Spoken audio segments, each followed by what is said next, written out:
morning, everybody. It's Brooke with Mrs. Cog Hill Farm, and today's a big day for me. I finally have an appointment with a ENT at UAB to have my mouth condition seen about. A lot of you guys thought that this condition may be thrush, and I did not address the fact that early on, when this condition first started, my physician initially did think it was thrush, and she treated me for thrush, which is also a fungus. It's Candida, I believe is how you say it, and it did not help. And so upon visiting her again, it was still there. She examined once again to discover it is not indeed thrush. Thrush is a condition that happens when your immune system is low, and it's just an overproduction of yeast. And it can form in your mouth, it can form on other parts of your body, but mine is strictly confined to my mouth. And at this point, I almost feel like while it's a physical condition, it's affecting me mentally. So to be able to get some answers today, I am hoping, I hope for the best diagnosis, but whatever it is, I just want to know so I can begin getting some treatment. I can taste my foods, but the constant burden of the taste that I do feel is just cumbersome. I mean, it's just to the fact that it will get the best of you mentally. Enough about that. So behind me is the pond. And you guys, if you've followed us for any length of time, you know that geese are something that we've always had. And I tend to be more fond of the geese than Jason does. And that is because of the obvious noise that they make.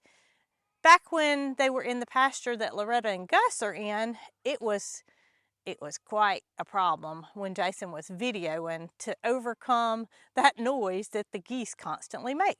But I tend to kind of like it. Do y'all? I mean, I find it just a part of nature, but he's sensitive to noises. Dogs barking, things like that, just get the best of him. But since they've moved down to the pond, the noise has just become almost what it should be at a pond. I don't feel that it's as loud as what it was, simply because we are not in that area constantly. You know, it's only February, but I can see little hints that spring is on the way. And just the way that the grass looks and the way the birds are behaving, it's an indication. It's just around the corner. And we've had some spring-like temperatures here lately. It hasn't been that cold bitterness that we had a few weeks ago. It's just been, you know, a very, very good temperature. You can see behind me, there's a couple of geese that are swimming down there, and there's one duck. Well, most of the time, it's early, but most days, the geese constantly swim.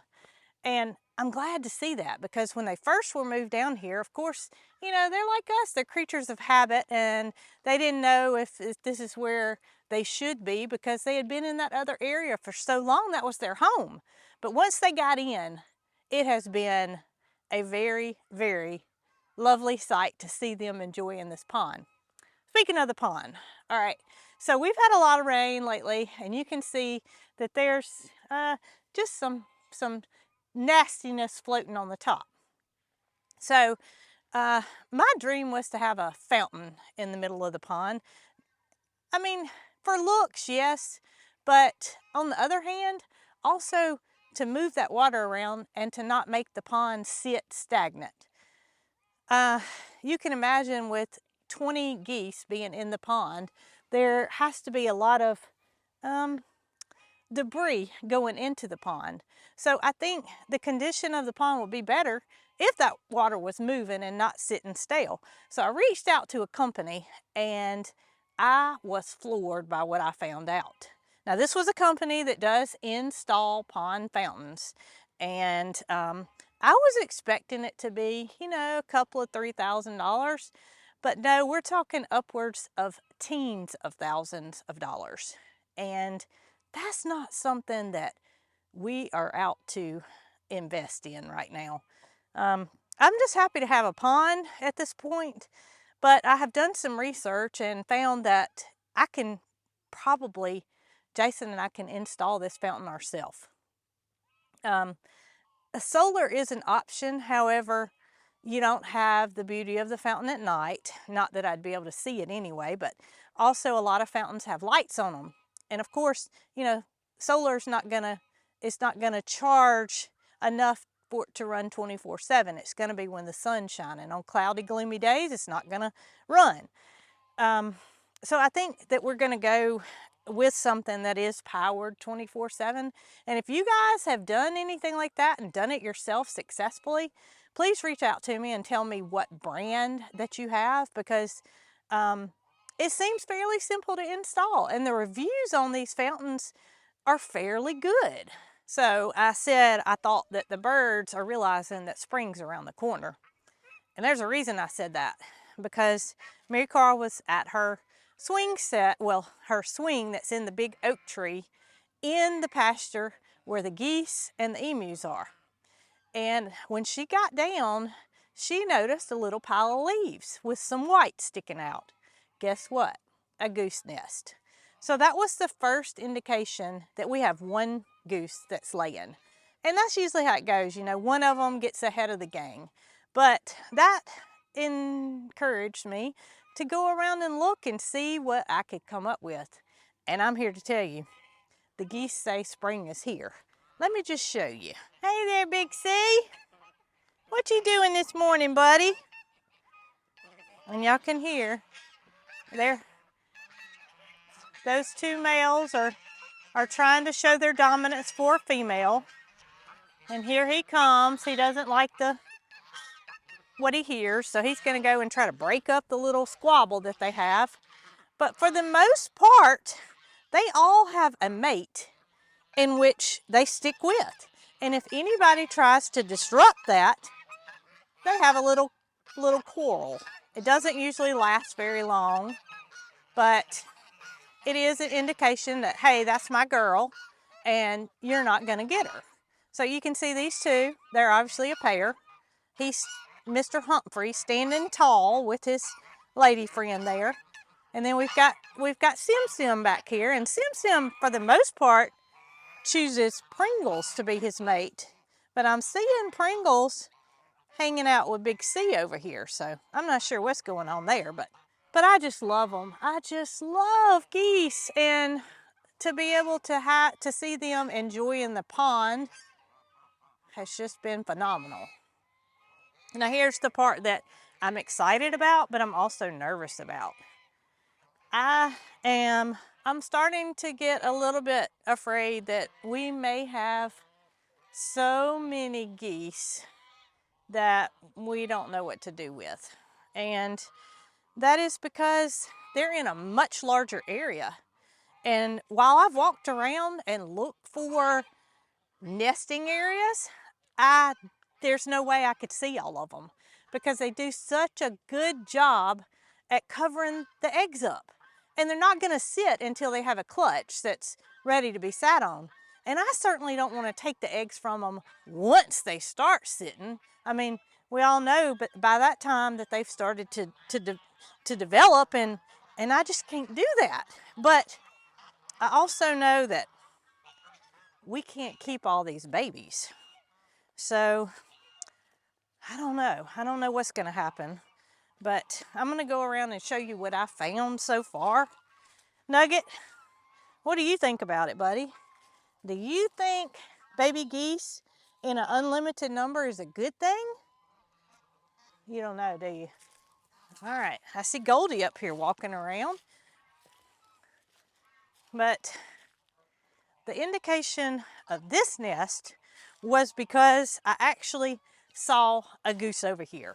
I saw her laying the egg, and when I approached her, of course, she did a little hissing to let me know to get away from here.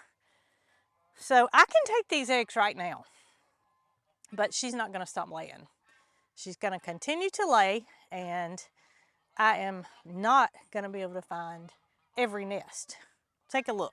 So this is at the base of a pine tree, and I'm telling y'all, I would not have seen this had I not seen this goose over here. I don't know how many eggs are down in here, but what's happened in the past is they tend to lay too many eggs to sit on for them to hatch. I mean, that's getting on up there in number. And then once they lay them in layers on top of each other, they're gonna rot. They're not gonna successfully hatch. So I may be overreacting. I may not have an issue with overload of baby goslings, but I have a feeling that there's gonna be quite a few that are successful in hatching out. Well, this is one nest, so let's go see what else we got. And you can see in that short a time that I walked up this hill, they have just about all made their way to the pond, with the exception of 2 that I see over here making their way down the hill. They are just a little bit behind for whatever reason, but they all spend most of their day enjoying the pond, and I'm glad, because that's what we wanted.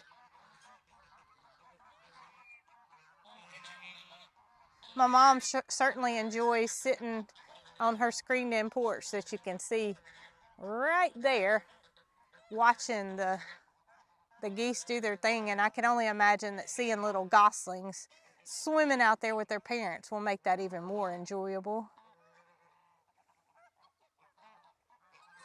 And here's Miss Goldie up here walking around enjoying the wood line and the, hey baby, what you doing?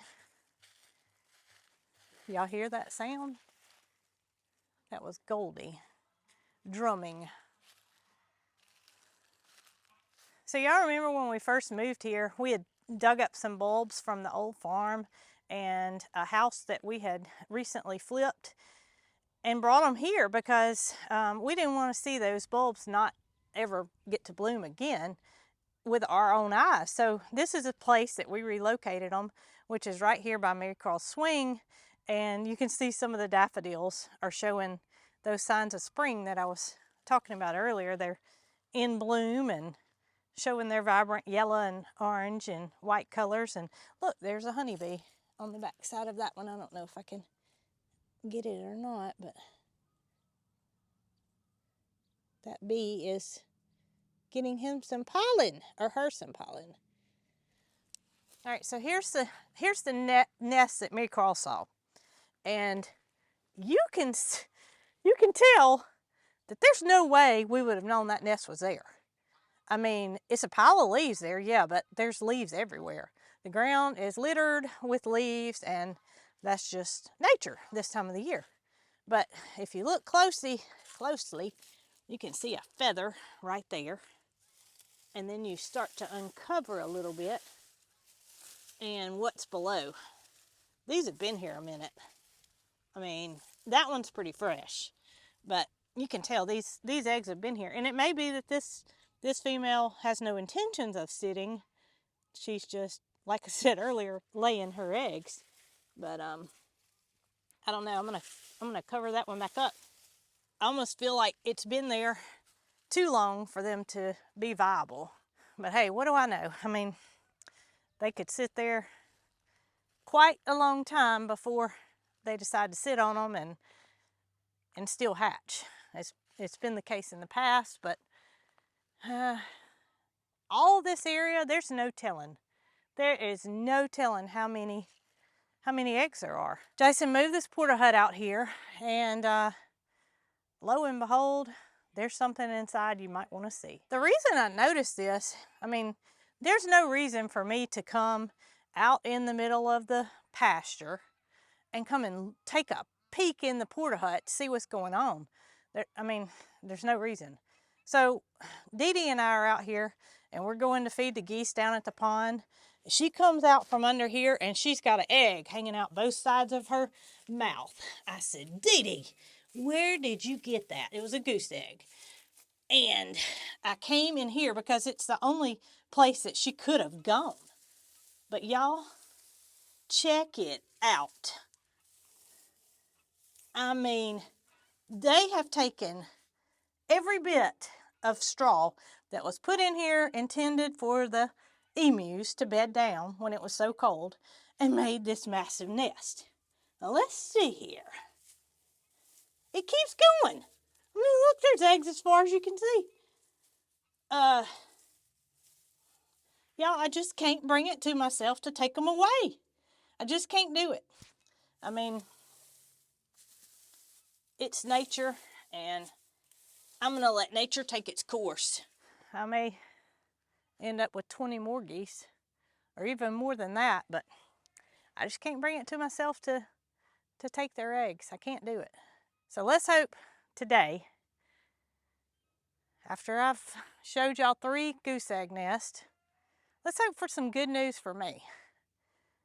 I want to be able to not feel this sensation in my mouth anymore and be able to be out here with my animals and just enjoy what I have and